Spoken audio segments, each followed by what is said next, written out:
लेकिन नए वर्ष अगर समझते तो आना चाहिए था। नए वर्ष पर कोई नया संकल्प लेते, अपने विकास का, अपनी आध्यात्मिक उन्नति का, अपनी जीवात्मा के कल्याण का कोई न कोई संकल्प आपको लेना चाहिए था। तब तो मानी जाए नया वर्ष नया मंत्र चाहिए, वही खाने पीने तक सीमित हो। तुम्हारा तो नया वर्ष ही नहीं, वही पुरानी रोटी पुरानी दाल सब्जी रोज खाते, वही पुराने भोग जिनका रोज प्रयोग कर, तुम्हारा कहाँ नया साल आ गया? अरे नया साल में कोई नए अच्छे कर्म का संकल्प लिया कि नहीं लिया? तो सब चीजें तो वो मैं एक एक करके समझा देता हूँ। अब परिवर्तन है इनका घर पर है। चूक गए तो फिर 84 जाओ, अगर चेत गए ऐसे लोगों से सचेत हो गए तो बच सकते हो। अभी बचने का रास्ता आपके लिए है। न मानने पर फिर कोई बचाव नहीं होगा, बचाव नहीं होगा। तुम समझते हो तुम ही नहीं जानते, वो सब जानते, और सबको जानते तुमको नहीं जानते, और तुम उनको नहीं जानते। कितनी जगह ठोकर खा के तुम फिर आए वापिस, और फिर भी तुम्हारी समझ नहीं है कि अब की बार अगर दर छूट गया तो इस दर पर भी ठिकाना फिर कहीं नहीं आ, क्योंकि ये दर कूड़ा कचरा गंदगी फैलाने का नहीं है। आपको एक मौका दिया गया, समझ जाओ समझ जाओ। अब समझ जाओ कि तो कोई शक्ति नहीं की जाती, नहीं तो एक अगर नजर टेढ़ी हो गई तुम्हारे पास बचेगा कुछ, न घर बचेगा, न बच्चे बचेंगे, न सामान बचे, कुछ नहीं बचेगा। क्यों? ये काल का है, सब समेट लेगा। और बराबर आपसे कहा जा रहा, लेकिन जो मार खा के समझते वो समझाने से नहीं समझते।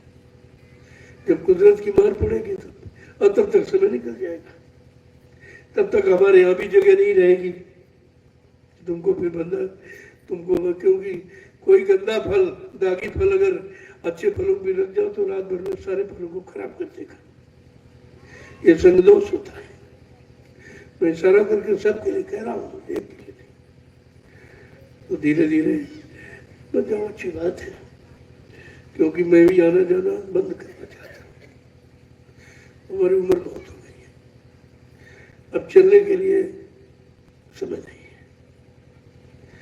अब जीवों को घर पहुंचाने के लिए समय रह गया। अब ये रोज भाषण फैसला उन्होंने सुनाई समय नहीं है, इसलिए मैंने ये नए वर्ष में एकदम सत्संग का मुखी रुख बिल्कुल बदल दिया। वो पहले जैसा नहीं, इधर उधर की बातें, इधर उधर की बातें तो कहने वाले बहुत तैयार हो गए, और झूठी बात कहने वाले बहुत तैयार, झूठे वादे करने वाले बहुत तैयार हो गए। तो हमको सब उनकी बात गंदगी यानी बताने की क्या जरूरत है? जो जैसा करेगा भरेगा। एक बार कह दिया, दो बार, तीन बार, बार बार थोड़ी है। और जब मार पड़ जाए समझ में आ जाएगा सबको दी। अब मार पड़ने ही वाली, कहा कि काल का डंडा बजने वाला है।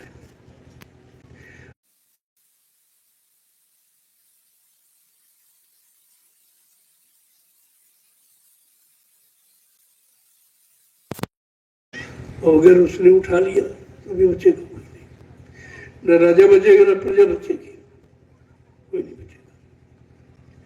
इसलिए अभी तो प्रार्थना की जा रही सबसे, क्योंकि इसलिए प्रार्थना तुमसे नहीं है, तुम्हारे पंचभौतिक शरीर से है। ये बार बार नहीं मिलेगा। अब की बार मिला तो उसको कामयाबी हासिल कर लो, अपना कुछ काम बना लो, इसलिए प्रार्थना की है। बाकी यहाँ इस तरह कोई प्रार्थना नहीं है कि अपना घर मकान बेच के हमको दे दो जमीन हमको, ऐसा यहाँ ये तो है ही नहीं। हमको तो कुछ चाहिए ही नहीं, ये तो जबरदस्ती अपनी आफत यहाँ डाल जाती। फिर उसके बारे में सोचना पड़ता, भाई इनका कहाँ लगाए, परमार्थ न बिगड़े, मतलब धर्मार्थ कर नहीं पा रहे हो, परमार्थ भी नहीं जानते हो, तो इनका कैसे बन जाए, तो उसके लिए और एक्स्ट्रा सोचना पड़ता है। और कितना बर्डन आप देते हो। तुम्हारे पास एक छोटा सा परिवार है और तुम तबाह हो, परेशान हो। यहाँ कितना बड़ा परिवार देख रहे, लेकिन तबाह नहीं हूं, तबाही दूर करता। यहाँ तबाह नहीं तुम्हारे से, तबाही दूर करता। वहां यहाँ व्यवस्था है, यहाँ धन दौलत मान सम्मान अपमान नहीं लेना, व्यवस्था देनी। तो व्यवस्था की बात भी लोग कहाँ समझ पा रहे, कौन सी व्यवस्था देनी। जो सतयुग की बात कही गई है वो व्यवस्था का नाम है। सतयुग कोई आदमी इंसान का नाम नहीं, सतयुग एक व्यवस्था है। और जब तक सत्य की व्यवस्था नहीं होगी तो आपको आराम मिल नहीं सकता, शांति मिल नहीं सकती, न्याय सुरक्षा रोजी रोटी कोई दे नहीं सकता। इसलिए जो सतयुग शब्द लाया गया इस पर तमाम लोग टिप्पणी करने लगे। कोई कह रहा हम सतयुग ले आए, वो कह रहा हम कह हमारे पास तमाम चिट्ठियां होती कि आप हमको जो है अवतार घोषित कर, कहते अवतार घोषित कर दो।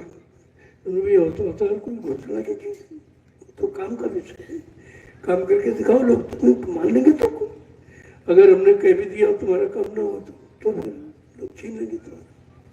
इसलिए अवतार जो हुआ वो कभी उसने कहा नहीं कि मैं अवतारी हूँ, उन्होंने कहा मैं काम के लिए आया। ये भी नहीं कहा कि राजपाट धन दौलत मान सम्मान के लिए आया, काम के लिए आया।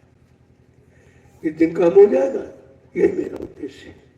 और जैसे काम हो जाएगा मैं भी चला जाऊंगा, मैं क्या करूंगा बैठ गया। अरे भाई काम का संकल्प लिया गया, उस काम के संकल्प को पूरा करना है और उसके लिए मैं इकाइयां तैयार कर। तुम्हारे मानने न मानने पर हमारी इकाई ने खत्म होगी नहीं चलेगी।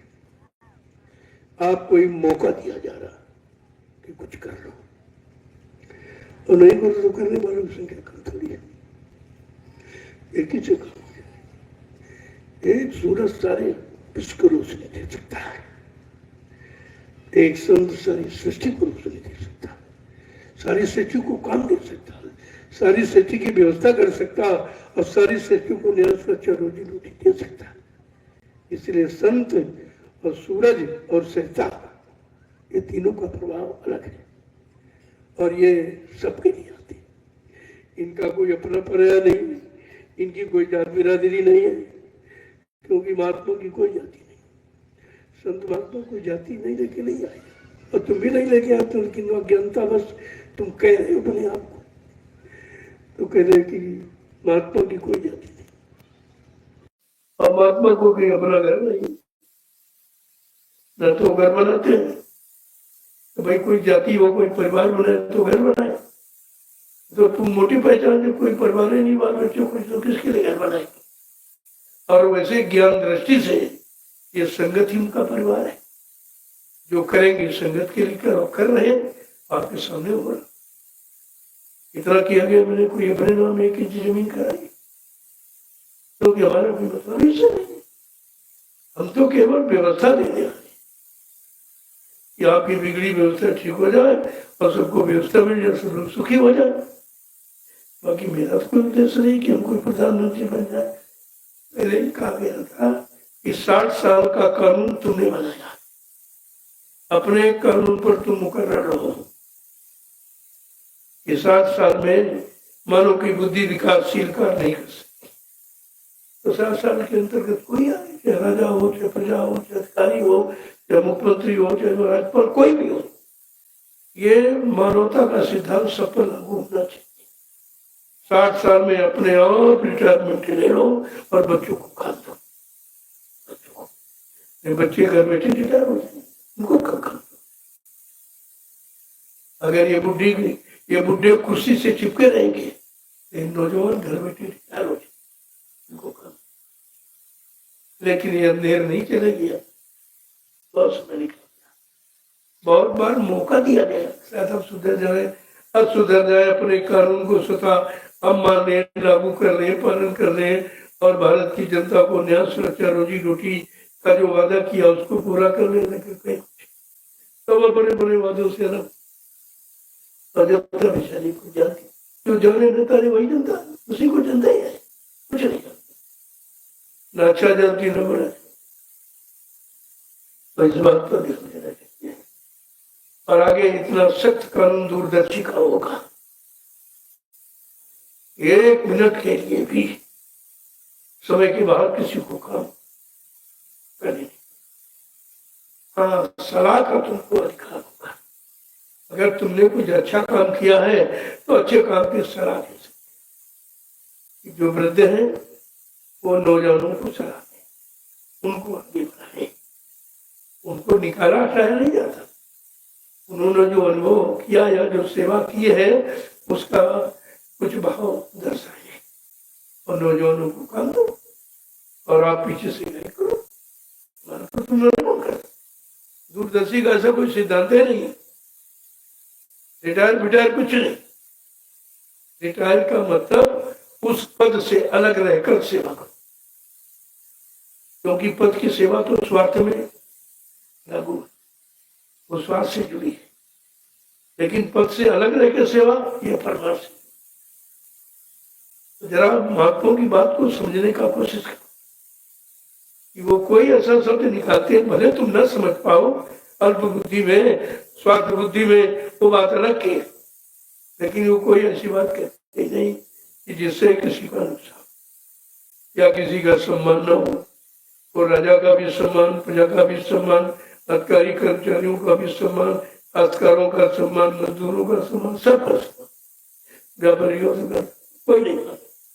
उनके सिद्धांत में कोई बाकी नहीं है जिसको ना।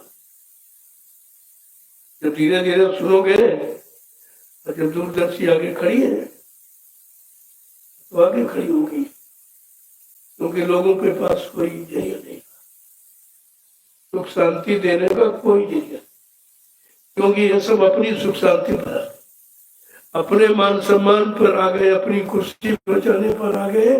इनको जनता बचाने से कोई मतलब। राजा का कर्तव्य प्रजा के लिए होता है, राजा प्रजा का स्वामी होता, मालिक होता है। तो स्वामी का मतलब क्या है, स्वामी का अर्थ क्या है, स्वामी का कर्तव्य क्या है? जब यही लोग भूल जाएंगे तो इस कर्तव्य को लागू कौन करेगा? धीरे